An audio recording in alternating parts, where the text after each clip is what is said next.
Hi, everybody. Matt Bernier, joined by Woodbine analyst Jeff Bratt, taking a look at the Saturday Woodbine play of the day for December the 15th. The ninth race, we're looking at an optional claimer, a mile and a 16th on the main track. Closing Saturday, Jeff, the finish line is in sight. You're almost there. You've only got a few more race days left. Let's talk about this race a little bit here. It's not a stakes race, but I think it's a pretty talented group in the grand scheme of things, and we should probably start down on the inside with She's the Berries. That Yeah, most recent run in La Prevoyante, she was very impressive, drew off and won by more than 2 lengths. She's still in here for this sort of condition level. At the end of the day, I can understand anyone that looks at it and says she's the horse to beat. I think De Silva had a ton of options in this race too. He usually rides Hot Cash. I think he probably could have ridden Dreams Are Free. Wilson usually rides that horse, but De Silva's got a close association with the Catherine Day Phillips barn. Wilson's going to be riding down at Gulfstream Park on Saturday with Dixie Moon. So I think he really does give this horse a big vote of confidence. And I must admit, the La Proviant surprised me with this one because off that last start prior to La Proviant, that was not good. And the horse went onto the sidelines, returned, and was able to pull off, just a bit of a mild upset on there and beat a good horse in the process too in Bear Paw. I think the race clearly goes through her, but the pace of this race is one of the dynamics I think we have to talk about a little bit.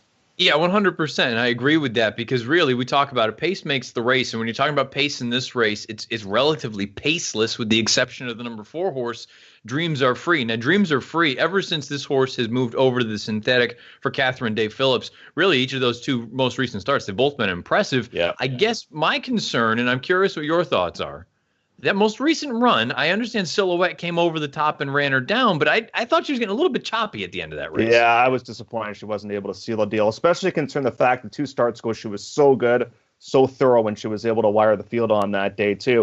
And what's so impressive too, like you see 47-2 for the half, 2 starts ago, 48 seconds the half in that most recent race. On dirt, that might be, average, but on synthetic, that's motoring to the half. So she was actually going slower in that most recent race. I think she bounces back in here. To me, the big question mark is what is the 2 horse, to that being Mystic Now, who showed some speed last time out. New pilot here today as Kamur takes over. Because the horse won on the front end last time out, are they going to be insistent on going to the front? I don't know if the horse is as fast as Dreams Are Free, and I do think that Dreams Are Free might be able to sit off of it just a wee bit as well. And you brought up the pace in that run 2 starts back. Timeform US agrees the internal fractions, they had color-coded red, meaning they were on the fast side. The second choice in here is Hot Cash, the number 7 horse. This one goes out for Michael Doyle, most recently a winner of an N1X level, defeated Mystic Nile, who's also in this spot. From a speed figure standpoint, makes plenty of sense. My biggest concern, like we talked about, the pace situation, is she just going to have too much to do? She's a nerve-wracking horse to watch, too, because she has to be under a hard drive. And she will pass them. There's no question about that. But will she be able to pass them all in here? She's so nicely bred.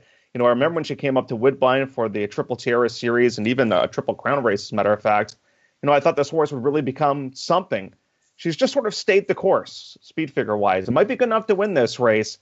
If the pace is hot up front, that does improve her chances in here. I just don't think she gets as good a setup as she did in her most recent race.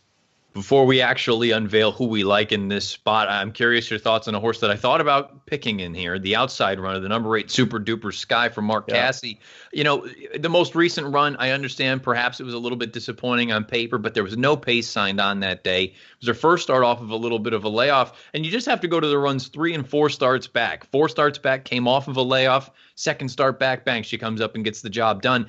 To me, I think she is a little bit interesting, and I like that little bit of tactical speed that she possibly brings at 8-1. Yeah, I do too. I think she's a really dangerous horse. Second time off the bench. I think that last race served its purpose to get her ready for a better effort here today. The big problem with her, that is, as of late, has been putting consecutive races together. So she finally gets to do that here today. She, again, though, might be a bit of a victim of pace in this race, too. If we're able to walk the dog up front with Dreams Are Free, then Super Duper Sky might be up against it. But she's got the big thing that I like about her over, say, a Hot Cash is she's got a little bit more tactical speed. And as far as the pace is concerned, that's where you and I are both going to go. We think that Dreams Are Free goes out there, takes this field. Well, we shouldn't say gate to wire because, like you say, if the horse down there drawing from the 2-post, Mystic Nile, if they're intent on the lead, I agree with you. I think Dreams Are Free can sit. But at the same time, I kind of feel like if it ain't broke, don't fix it. Go on with it. That most recent run, a little bit concerning how short she got at the end. But I agree with you. If she runs either one of those, this most recent run or the one 2 starts back, I think she just wires the field. Yeah, I think she does as well. And it could be a great day for Catherine Day Phillips. She's got a couple of entrants down at Gulfstream Park, and she's actually really doing well right now at this portion of the meet, too. So dreams are free. For a $40,000 claim, I think is more than paid for herself. She's going to be a future broodmare down the line for these connections. Saturday's Woodbine play, the day closing Saturday anyway, or the final Saturday, I should say. Closing Sunday is coming up early later on this weekend. The 9th race on Saturday, an optional claimer. Jeff and I are both going to go with the number 4.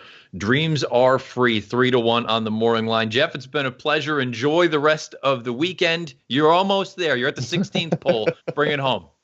Thanks a lot, and happy holidays to everybody. Take care, guys.